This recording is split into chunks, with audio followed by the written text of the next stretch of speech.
Hey guys, hope you guys doing fine today. Let's just do some more exposing of the globe lies. Would you like to thank Dave J. Carroll and Dino Tinelli from Italy? Dino actually already made a video about this back in 1992. It was called Pole to Pole by this guy here, Michael Palin. He supposedly traveled from pole to pole. We're going to take a look at the route. What caught my attention when I watched Dino's video is this image right here. He was in Cape Town. He thought he was going to be able to fly to the pole from Cape Town. But something very interesting happened. Let's watch this video here. Our plan to reach Antarctica by ship from Cape Town has failed. But we have discovered there is a private company which says it could get us to the pole. We must take a risk with them or go home. But their base is in South America. We're at the end of the wrong continent. There's nothing for it but to fly 6,000 miles across the Atlantic, turning our back on the 30-degree meridian. Our route goes via Rio de Janeiro and the Andes to Santiago in Chile.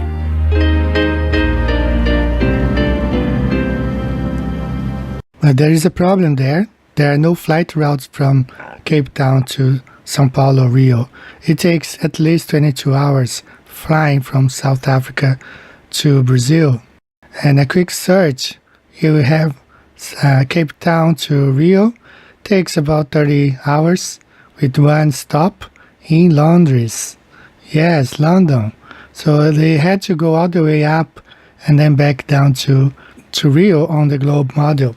If you explore this, it gets even more bizarre with flights like going to Ethiopia and then to Brazil. It's no less than 2 stops from going from South Africa to Brazil. Now we look here on the globe. This is the bottom of the globe. He went all the way from London to South Africa, thinking he could just go to the South Pole right here. But he found out he couldn't. So on the video, he says he went to Brazil and Santiago, but there are no flights from South Africa to Brazil, direct flights. So he had to go to London. And if we look here, so when we look here, he went first from London to Cape Town. When he got to Cape Town, he found out he wasn't going to be able to go to the South Pole by boat or flying. Either way, he had to go from Cape Town to Rio. So how did he do it? He had to go back to London and fly to Rio, because this flight here does not exist. It takes at least 22 hours. Of course, when we look at the flat earth map, you will understand. But this is what he had to do. He went back to London, flew to Rio, from Rio to Santiago, from Santiago, and there is an airport here, but he said he flew directly to the so-called South Pole. When looking here, we can see that there is no way anyone, if you are in South Africa, you cannot go to the South Pole. If you are in Australia, you cannot go to the South Pole. On both continents, you have to go to South America to then go to what they call to the ceremonial South Pole, because no one can get to the South Pole. There is no South Pole. This is how this would look on the Mercator projection, which makes absolutely no sense whatsoever. So here we can understand better what happened when we look at the flat earth map. So from Cape Town, he had to fly back to London. From London, he flew to Rio. From Rio, he flew to Santiago. And from Santiago to the so-called ceremonial South Pole. So that's why nobody can get to the South Pole, because there is no South Pole. Antarctica is not a continent on the bottom of the ball.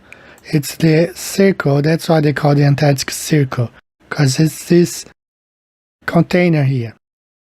You have to fly all the way from Sydney to South America to visit South Pole. That's why when you see the celebrities, the Orthodox Pope and the Vatican Pope, the Catholic Pope, they often go to Santiago de Chile and then to go to the so-called South Pole.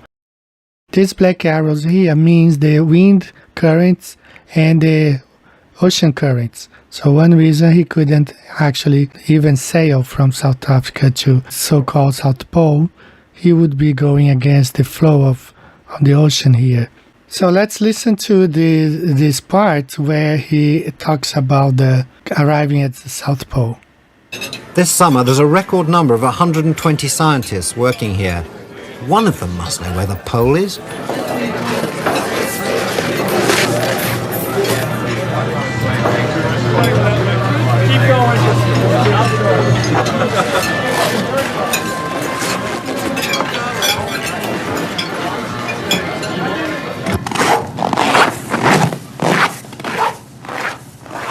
Well, now I know where it is, but not which one it is.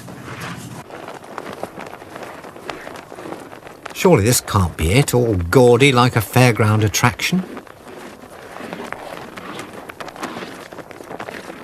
Thankfully not. This is what they call the ceremonial pole. Politicians who get this far like to be photographed here. It's minus 30 degrees centigrade here. With wind chill, that's about minus 50. We're also at an elevation of 9,000 feet, so there's altitude sickness to combat. But I think it's just that after 5.5 months on the road, the body is finally saying, pack it in.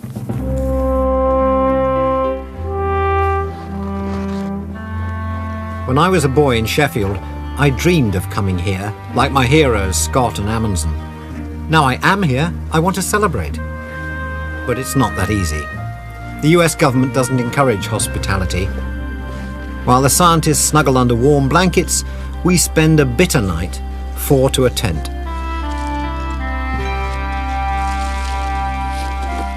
This thing only makes sense when we look at the flat Earth map.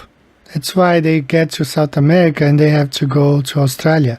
From here, nobody can fly over or cross the so-called Antarctica on the bottom of the ball, because that's not how it looks like in real life. And definitely doesn't make sense at all if you look again on the globe. All these continents should be easily, there should be an easy access to the South Pole right here. Could fly over and, land there from Australia, from South America, from South Africa. But there's no way. The South Pole doesn't exist like that. There's only one way to get there, through South America, and all you get is the ceremonial South Pole right here. When we look at the flat Earth map, you can understand what's going on. There's no South Pole. All they have is the ceremonial South Pole, and this flight route explains better on the flat Earth map. It makes no sense whatsoever on the spinning ball Earth. That's all for today, guys. Just exposing the globe lies one more time, letting the world know that the Earth is flat and stationary, just like the Bible says. Thanks again. See you the next time. Bye-bye.